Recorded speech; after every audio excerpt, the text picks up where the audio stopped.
Күнделікті 20 минут аяғыңызды көтеріп жату соншалықты пайдалы деп ойламассыз. Бірақ сол 20 минут сіздің бойыңыздағы бірнеше дерттің дендеуінен сақтайды десек, сенесіз бе? Мамандар оның денсаулыққа тигізер бірнеше пайдасын айтады. Қазақша контенттің дамуына үлес қосып арнаға тіркеліп лайк басуды ұмытпаңыздар. Аяқ ісінуін төмендетеді. Аяқ ісінуі көбінесе қан айналымының дұрыс болмауынан пайда болады.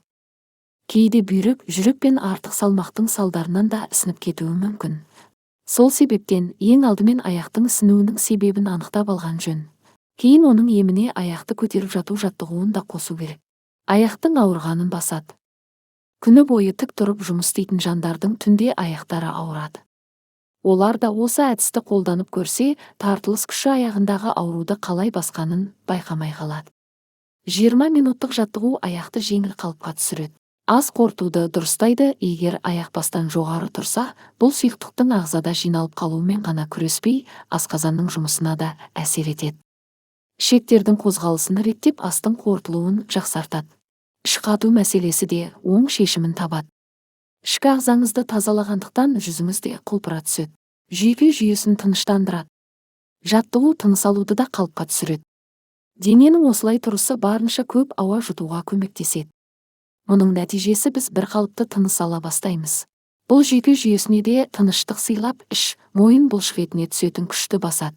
Жаттығу мидың оттегімен барынша толтырып, оны тыныштандырады. Тән мен жанда тыныштық пен үйлесімділік орнайды. Жаттығуды күн сайын жасасаңыз, көп өтпей-ақ жағдайыңыздың жақсара түскенін байқайсыз. Шалқаңыздан жатып, аяғыңызды жоғары көтеріп, қабырғаға тіреңіз. Сонда денеңіз жерде, ал аяқтарың тікесінен тұруы керек. Денені осы қалыпта 20 минут ұстап тұрыңыз. Қолдарыңызды барынша еркін ұстаңыз.